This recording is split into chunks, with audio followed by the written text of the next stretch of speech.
Hello प्रिय छात्रों, मैं मनोज शर्मा। कल मैंने आपको रासायनिक बलगतकी चैप्टर शुरू किया था, जिसमें रासायनिक बलगतकी के बारे में समझाया था आपको।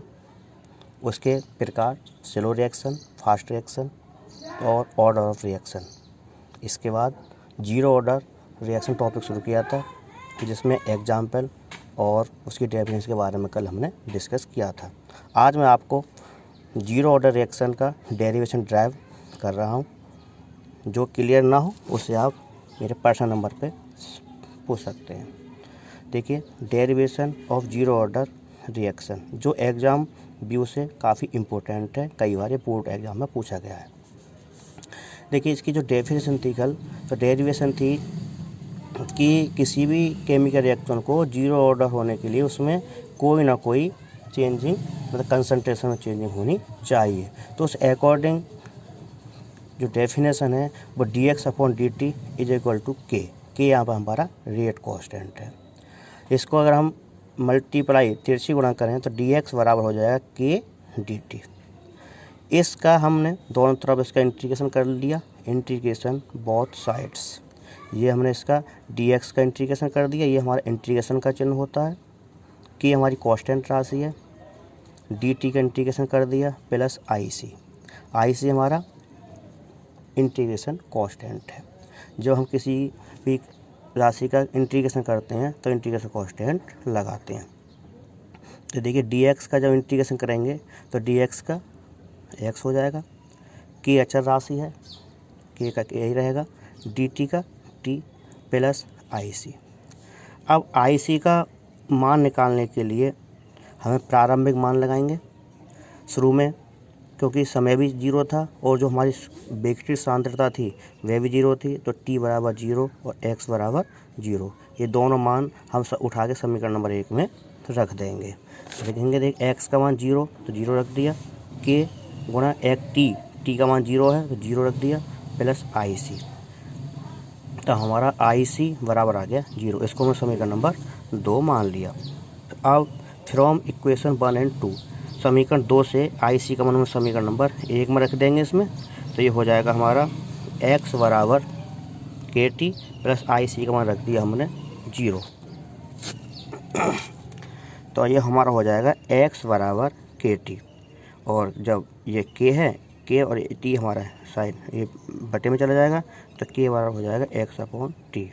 यहाँ पर जो हमारा वेयर t क्या है, टाइम, समय, और k हमारा रेट कांस्टेंट, और x जो है ये विकसित सांद्रता।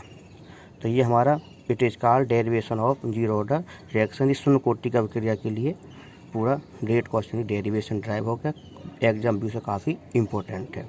इसके बाद शून्य कोटि की अभिक्रिया के अनुप्रयोग, characteristics of zero order reaction. तो पहला कैरेक्टरिस्टिक्स है इसका यूनिट ऑफ रेट कांस्टेंट, दर स्थिरांक का मात्रक। तो हम जानते हैं we know that rate constant of zero order reaction k बराबर x/t, जो भी अभी हमने ड्राइव किया था। तो ये हो जाएगा k हमारा इसका यूनिट निकालनी है। x क्या है, विकसित सांद्रता, कंसंट्रेशन। तो कंसंट्रेशन चाहे इनिशियल हो चाहे विकसित हो, डिसोसिएशन, इन सभी का मात्रक होता है मोल प्रति लीटर होता है, और t फॉर टाइम। तो इसके बाद देखिए, ये हो जाएगा k बराबर मोल लीटर बटे में आ जाएगा लीटर इंटू टाइम।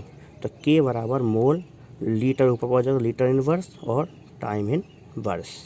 दूसरा अनुप्रयोग है अर्ध आयु, t½ प्रारंभिक सांद्रता पर निर्भर करती है। जो पेपर में क्वेश्चन आता है इस प्रकार से आता है कि सिद्ध कीजिए कि शून्य कोटि की अभिक्रिया के लिए अर्धायु प्रारंभिक सांद्रता पर निर्भर करती है। तो इसको हम प्रूव करते हैं। बी नो डेट हम जानते हैं कि rate constant of zero order reaction k बराबर x/t, जीरो ऑर्डर रिएक्शन का रेट कांस्टेंट होता है। तो लेट माना कि x जो हमारी जो विकसित सांद्रता उसे हमने a/2 मान लिया, और t बराबर t½ क्योंकि इसलिए हमने मान लिया कि हमें सिद्ध करना है। तो ये x और t ये दोनों के मान उठा कर हम समीकरण नंबर 1 में रख देंगे। तो ये हो जाएगा k बराबर x का मान a/2 रख दिया और t बराबर t½ तो ये k बराबर हो जाएगा a, ये 2 बट्टी में आ जाएगा तो 2 × t½ तो इसको t½ को हमने यहाँ पक्षांतर कर लिया। तो t½ बराबर a/2, और ये k हमारा टी हाफ के स्थान पर यहाँ के 2k। तो टी हाफ बराबर 1/2k, क्योंकि a में a की गुणा हो रही है तो 1/2k इंटू ए। अब ये k क्या है पूरा, ये जो हमारा पूरा k है ये हमारी क्या है, कांस्टेंट राशि है। तो टी हाफ जो डायरेक्टली प्रोपोर्शनल टू ए, ये समानुपाती का चिन्ह होता है, ये k क्या है, कांस्टेंट है, इसको हमने हटा दिया। तो ये हमारा where k is the rate constant, ये हमारा हेंस प्रूफ, ये हमारा सिद्ध हो गया। तो अतः समकोटि की अवक्रिया के लिए अर्धायु प्रारंभिक सांद्रता पर निर्भर करती है। टी हाफ क्या है यहाँ पे, अर्धायु, और ये हमारी प्रारंभिक सांद्रता। तो इस प्रकार से हमारा शून्य कोटि की अवक्रिया के 2 अनुप्रयोग हो गए। नेक्स्ट देखिए नोट, एक ये भी क्वेश्चन कभी कभी पूछ लेता है ऑब्जेक्टिव में कि यदि T1 समय पर उत्पाद की सांद्रता x1 तथा T2 समय पर उत्पाद की सांद्रता x2 हो, तब K बराबर हो जाएगा x2 minus x1 upon T2 minus T1। Newton first order reaction काफ़ी इंपॉर्टेंट है, कई बार एग्जाम में पूछा गया है। फर्स्ट ऑर्डर रिएक्शन, प्रथम कोटि की अवक्रिया, इसकी डेफिनेशन होती है किसी भी केमिकल रिएक्शन को फर्स्ट ऑर्डर का होने के लिए उसमें एक रिएक्टेंट एक, अगर यही सेकंड ऑर्डर होता तो इसमें 2 रिएक्टेंट हो जाता है। तो एक रिएक्टेंट ऐसा होना चाहिए जिसकी कंसंट्रेशन चेंज हो रही हो।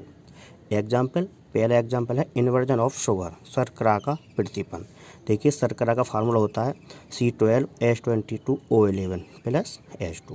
ये हमारा इन्वर्टेड एंजाइम की प्रेजेंस है, ठीक है, इसे हम फर्मेंटेशन रिएक्शन भी कहते हैं। तो ये हमारा हो जाएगा, इससे ग्लूकोज और फ्रक्टोज ये दोनों के सेम फार्मूला हैं, ठीक है। तो इसके मॉलिक्यूलर फार्मूला सेम है लेकिन इनके स्ट्रक्चर फार्मूला में अंतर होता है। जब आपको आगे जाके बायोमॉलिक्यूल्स यूनिट पढ़ाएंगे तब इसके बारे में डिस्कस करेंगे। दूसरा है हाइड्रोलाइसिस ऑफ एस्टर, जल एस्टर का जल अपघटन। तो देखिए ester CH3 COO C2H5 plus इसकी बटर हाइड्रोलाइसिस करा दी, क्या करा दिया, हाइड्रोलाइसिस करा दिया। तो ये हो गया CH3 COOH प्लस C2H5OH। ये देखिए CH3 COO ये वाला H और ये C2H5OH मिलकर ये बन गया C2H5OH, इथाइल एल्कोहल। अब नेक्स्ट इसके बाद derivation of first order reaction, शून्य नहीं होगा, प्रथम होगा, क्या होगा, प्रथम। ये हम आपको नेक्स्ट वीडियो में पढ़ाएंगे।